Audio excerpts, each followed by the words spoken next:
Bonsoir à tout le monde, bienvenue sur la chaîne de l'univers de l'ange Cathy. Donc toujours en ce lundi 17 février 2025, donc je vous ai dit le dicton de ce matin. Donc je me suis aperçu que je n'ai aucun commentaire vis-à-vis de ce que ce que j'ai voulu vous expliquer à travers le voyageur sacré. Bref, hein, en ce qui concerne contrôle plus, hein, avec comment dire, avec les lames du voyageur sacré. Alors, j'ai découvert tout à l'heure, donc j'ai fait des petites recherches, voilà, il n'y a pas si longtemps, puisque je viens vers vous, donc là il est 19 h et quelques, des poussières.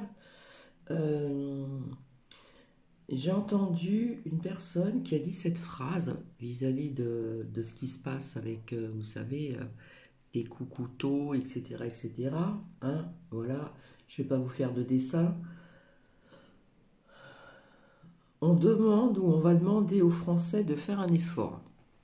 Déjà, quand on entend ça, ou quand on voit ça écrire en dessous, on peut se poser des questions, d'accord? Par contre, avant de vous faire écouter quelque chose, justement, plus ou moins ce que je vous ai parlé donc ce matin, et j'en ai parlé à plusieurs reprises aussi, je n'étais même pas au courant que samedi, il y a eu des hommes cagoulés qui ont attaqué donc une soirée de cinéma, voilà, il me semble à Paris, et on parle aussi donc de couteaux. Donc apparemment ils ont été neutralisés. Euh, il n'y a pas eu de grands blessés, hein. Voilà. J'ai vu ça tout à l'heure sur le fil d'actualité. Et puis j'ai découvert ceci là que je vais vous faire écouter. Je mettrai sur pause et je vous ferai écouter aussi une autre personne que l'on aime ou que l'on n'aime pas. À un moment, je me disais, c'est pas possible, pour pas qu'il se fasse straquer, il doit faire partie de, voilà, hein, je vais pas vous faire de dessin, mais bon, j'ai les mêmes pensées que cette personne. Alors, le titre, c'est « À balance les combines sur la reconnaissance faciale ». Donc, je vous souhaite une bonne écoute. Dont je n'étais même pas au courant, puisque je viens de les découvrir, il y a quoi, peut-être 10 minutes, hein. Indubitablement à la reconnaissance faciale. Ce que vous semblez d'ailleurs déjà pratiquer, n'est-ce pas? Et que vous appelez de vos voeux dans les futures réglementations. Euh, j'ai arrêté 2 minutes. Ça fait très longtemps que je vous ai dit que notre poudreux qui aime bien se poudrer le nez avec d'autres élites ont fait un petit tour en Chichine pour, comment dire, comment je pourrais vous dire le terme exact, pour apprendre certaines choses, etc. On va dire formation. Allez, formation. Donc je vous souhaite une bonne écoute. Notamment européenne, ça n'est pas de chance, parce que Disclose l'a révélé. Notre absence totale de confiance en vous sur ces sujets est donc tout à fait fondée. Nous savons quel a été le comportement de la France lors de la discussion sur l'IA Act. Nous savons l'empressement qu'elle a eu pour légaliser la reconnaissance faciale sous prétexte de sécurité publique et de maintien de l'ordre, et c'est sans doute encore pire. Donc, vous avez considéré, le gouvernement français, le président Macron a considéré que si un État estime que sa sécurité est en jeu, il pourra aller jusqu'à rechercher une personne sur la base de, je cite, sa race, ses opinions politiques, son affiliation à une organisation syndicale, ses convictions religieuses ou philosophiques, son orientation sexuelle. Franchement, il y a vraiment de quoi avoir honte. Brique après brique, la société de surveillance se construit. Et nous savons qui vous visez. Vous visez les plus précaires, vous visez les plus fragiles, vous visez les militants politiques, associatifs, que vous ne cessez de criminaliser. Mais au fond, ça ça n'est pas très étonnant. Nous avons pour ministre de l'Intérieur M. Rotaillot, qui reprend souvent à son compte des idées pétainistes, qui déjà, en 1940, disait « La démocratie libérale a fait son temps, nous devons lui substituer un régime qui donne plus de place à l'autorité et moins à la liberté. » Que vous traitiez le ministre de l'Intérieur de Pétainis, c'est absolument inadmissible, madame, inadmissible. Dans ce cas-là, retournez dans les transports, retournez échanger avec nos concitoyennes et nos concitoyens, allez voir. Et les agents du GPSR et la SUGE ont besoin de nouveaux outils pour garantir la sûreté et la sécurité. Par ailleurs, il faut les sécuriser aussi. Et ça passe par la généralisation, effectivement, l'expérimentation sur les micros, sur les caméras embarquées, piétons. Complètement bien que sur un plan technique, il suffit juste de cocher une case pour passer de la vidéosurveillance algorithmique, qui est déjà extrêmement problématique, à la reconnaissance faciale. Que voulez-vous? Que voulez-vous faire du pays? Vous voulez que le pays soit au fond la Chine, la Corée du Nord? Vous voulez que nous soyons le seul pays en Europe à avoir recours à de telles technologies intrusives qui remettent en cause nos droits les plus fondamentaux? Ce dont on parle, la vidéo algorithmique de la reconnaissance faciale. Il ne s'agit absolument pas de reconnaissance faciale. On a auditionné les différentes directions du ministère sur ce sujet. Qu'est-ce qu'ils nous ont dit? L'expérimentation qui a été menée lors des JO n'a pas permis de se faire une idée de l'intérêt des logiciels algorithmiques parce que dans le cadre des Jeux Olympiques, il y avait un dispositif inédit en termes de forces de sécurité et il y avait une surreprésentation des forces de police et de gendarmerie qui ne sont pas la situation normale.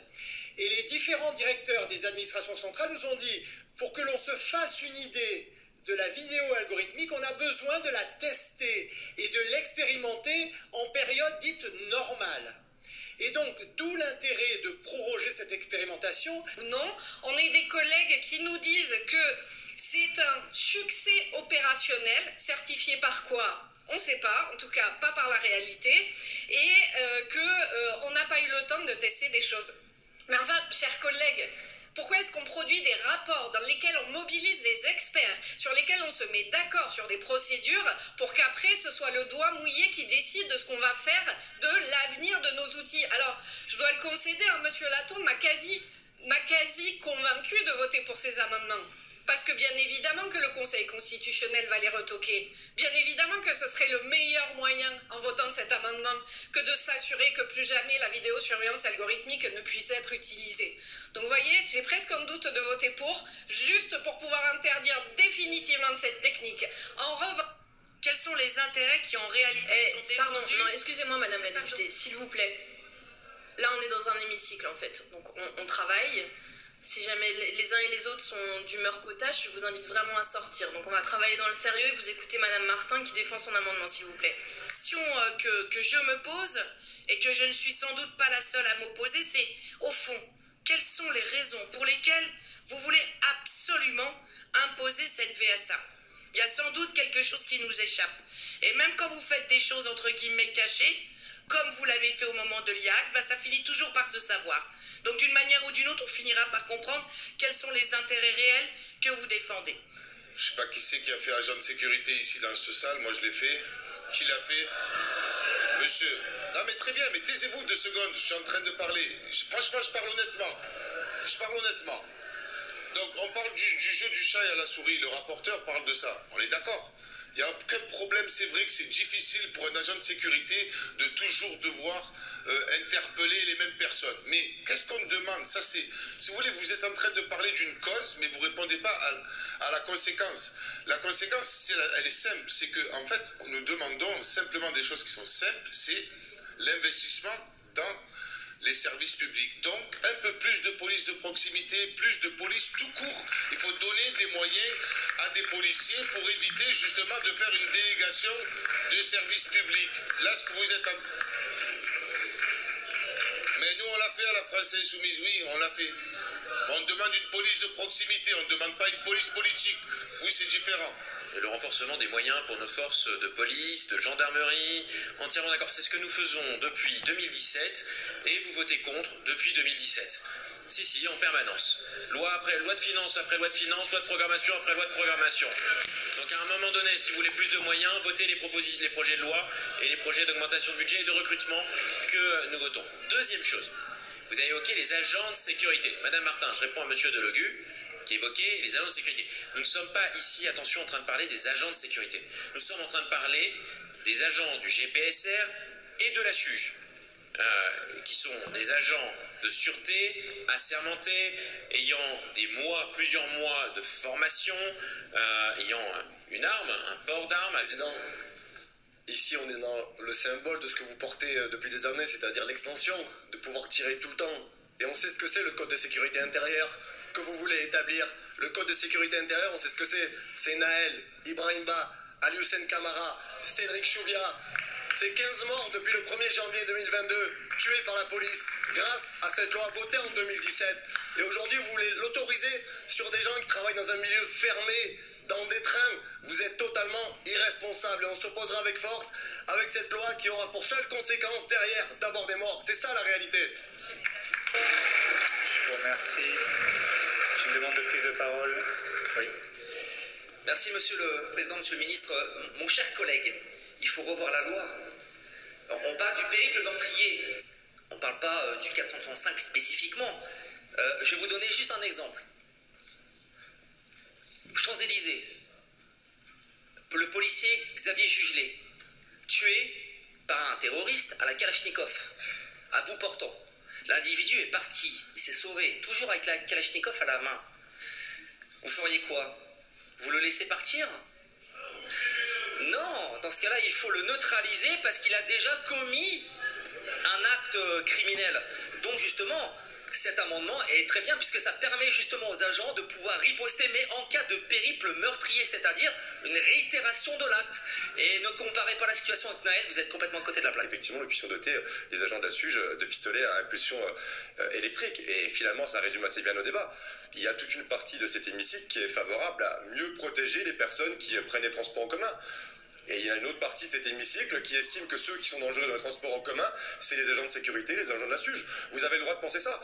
Moi, j'ai beaucoup plus confiance aux agents de la SUGE sur leur capacité à faire preuve de discernement. Je ne vois pas pourquoi ils sortiraient leur taser, parce qu'on va utiliser le mot précis, en permanence. Oui, vous avez raison, mais tout le monde comprend mieux que pistolet à impulsion électrique. Si vous voulez, payez, Madame Martin, si vous voulez. Mais je fais pleinement confiance, moi, aux agents de la SUGE pour l'utiliser avec discernement et pour savoir quand l'utiliser pour mieux assurer la sécurité de celles et ceux qui prennent les transports en commun. Parce que de permettre aux agents de sécurité privés d'exclure les perturbateurs des trains ou des gares. Ensuite, d'autoriser les agents de la SUGE à porter un pistolet à impulsion électrique pour assurer leur sécurité et la sécurité de ceux qui prennent les transports en commun. Ensuite, de renforcer les pouvoirs de la police et de la gendarmerie dans les transports en commun. De pérenniser l'usage des caméras piétons qui est demandé par les agents, mais aussi, on l'a vu, par les présidents des métropoles et des autorités organisatrices des transports en commun, y compris lorsqu'elles sont de gauche. De rétablir l'interdiction de paraître dans les transports en commun pour les auteurs de crimes et délits. Vous le voyez, notre groupe a eu à cœur d'assurer mieux la sécurité des usagers des services publics de transport en commun, mais également des agents. Résultat du scrutin, votant 201, exprimé 198, majorité 100 pour 139 contre 59. L'Assemblée nationale a adopté.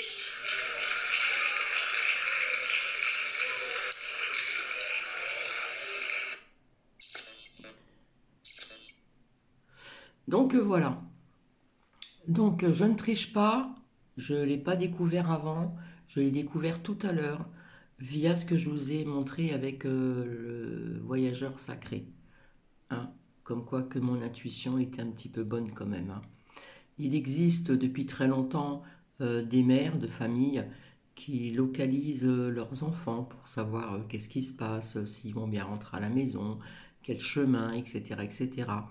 Il y a très longtemps, je vous avais dit qu'il y aurait une avancée technologique aussi. Ben, c'est un petit peu ça, quoi, quelque part. Hein. Voilà. Donc, je vais mettre sur pause et je vais vous faire écouter une personne que tout le monde connaît. Donc, qu'on l'aime ou qu'on l'aime pas, à un moment, j'ai zappé. Hein, parce que je me suis dit, c'est bizarre, il se fait jamais se traquer. Mais bon, quand je vous parlais de robotisme, hein, et que plus ça va aller dans le futur, plus ça va se développer, et ben, je vais vous faire écouter ceci. Donc je mets sur pause et je reviens. Donc je montre pas l'image du départ. On voit donc un espèce de robot voilà, qui défile dans des restaurants. Et apparemment, je crois que ça existe déjà à Paris, il me semble, hein. Donc bonne écoute, hein. Les salariés remplacés par des robots, voici le monde de demain, hein. C'est plus ou moins ce que j'ai dit depuis très très longtemps. Voilà. Pour celles et ceux qui ne veulent pas me croire. Je vous souhaite bonne écoute. Remplacer l'être humain. Incroyable, ça livre les boissons à table. Voilà. Super, hein, l'intelligence artificielle, les robots de merde. Regardez-moi le mongol de robot. Voilà, ça c'est un salarié en moins. N'importe quoi. Alors voilà, hier je vais manger au chinois et quand tu commandes à boire, eh bien, c'est un robot qui t'amène tout ça. C'est plus un serveur. Destruction des emplois. Mais les gens vont me dire, Olivier, t'es vieux jeu. T'es vieux jeu. Ben non, je suis pas vieux jeu. Parce que quand ces robots seront dans tous les restaurants, eh bien, vous verrez que tout ça, ça sera beaucoup de salariés en moins. Tous les fadas de l'intelligence artificielle et de la robotique, désolé, ben moi je boycotte. On y mangeait très bien dans ce restaurant. Ben, j'irai plus, j'irai dans un autre. J'irai dans un autre qui fait travailler des vrais salariés. J'ai pas envie d'être servi par un robot. J'ai pas envie de commander à un robot. J'ai pas envie de tout ça. Ça m'intéresse pas. Pour moi, c'est la destruction de l'être humain. Alors, on a enlevé au péage, maintenant, c'est que des trucs automatiques. Vous allez faire vos courses, il y a des caisses automatiques, super. Vous allez dans les usines de fabrication de voitures, de camions et tout ce que vous voulez. C'est des robots partout. C'est un être humain qui contrôle 10 robots. Tout ça s'enlève de l'emploi. Vous ne pourrez pas me dire le contraire, c'est pas vrai. Moi, je boycotte ces endroits-là. J'ai pas envie d'être servi par un robot. Désolé, j'ai envie d'être servi par un être humain. Alors je sais qu'il y a des gens qui disent c'est l'avenir, c'est le futur, c'est magnifique. Moi je trouve pas ça magnifique. Je trouve pas ça magnifique. Il y a même plus, vous savez, ça casse un petit peu ce petit truc où tu parles au serveur, où tu discutes, tous ces liens sociaux en fait. Et puis l'emploi tout simplement, ça dérange personne. Les gens se rendent pas compte de ce qui est en train de se passer avec tout ça. Désolé, il y aura les gens qui feront comme moi, qui vont boycotter tous les restaurants où ils foutent des robots à l'intérieur, et puis peut-être qu'un jour ils se poseront les bonnes questions, tout simplement, parce que moi ça me fait pas rire. Ça me fait pas rire. Vous savez, ça commence toujours comme ça. C'est quelques petits robots à droite, à gauche, puis après, on sera inondé. Il y en aura partout, pour tout. Alors je sais pas ce que vous en pensez, dites-moi dans les commentaires. Alors là, pour le coup, je suis entièrement d'accord avec cette personne, hein. Les salariés remplacés par des robots, voici le monde de demain. Je ne sais pas comment je vais interpréter ce titre parce que ça va être un peu trop long. Donc je vais hacher des mots, donc j'espère que vous comprendrez. Et c'est un petit peu le futur, hein. Voilà. Ça fait très longtemps que j'ai parlé du robotisme, des robots, etc. Bon, apparemment, il y a certaines chaînes qui disaient n'importe quoi, etc. Mais c'est ce qui se passe actuellement. Voilà. Et quelque part, c'est un peu le monde de demain. Alors, il y en a qui vont trouver, comme il l'a dit, super et tout, machin, etc. Et puis, Cathy, elle est contre. Parce qu'après, il y a un manque de contact avec aussi le serveur. Et puis, ça retire aussi des emplois. Voilà, tout simplement. Donc, je ne suis pas pessimiste, encore une fois de plus, hein. Voilà, je voulais revenir sur autre chose ce soir. Mais bon, donc, sur ce, je vais vous souhaiter une bonne soirée. Si vous voulez mettre des commentaires, vous pouvez, parce que je vois aucun commentaire sur ce que j'ai partagé donc, en fin de matinée. Alors, aucun. Et puis, je n'ai pas triché. Ce que je vous ai fait écouter en premier, je l'ai découvert tout à l'heure. Hein, je ne l'ai pas découvert avant de vous sortir des lames que j'ai choisi moi-même pour la sécurité des Français. J'ai découvert ça tout à l'heure. Et j'ai découvert cette vidéo-là de cette personne. Et je me suis dit, je vais aussi le partager. Voilà. Parce que tout le monde est content de l'intelligence artificielle, etc., etc. Il y a très longtemps, je me répète, je vous ai parlé pour les anciennes personnes qui m'écoutaient de nouvelles techniques, d'accord? Et Et quand on m'a dit qu'il y avait noté dans les plateaux de Merdia, les Français devront faire un effort ou une phrase un petit peu qui ressemble à celle-ci, eh bien écoutez, moi j'ai envie de vous dire, voilà, enfin bref. Donc sur ce, je vous laisse. Demain, je ne serai pas présente. Je vais prendre un peu de recul aussi, voilà, parce que j'en ai besoin. Mais je reviendrai pour faire parler un petit peu, voir des messages des anges, de l'archange Michael, comme je vous l'avais dit, hein, pour changer un petit peu. Voilà. Donc sur ce, je vous souhaite bonne soirée. Je vous dis à très bientôt. Bisous, bisous. Bisous, bisous.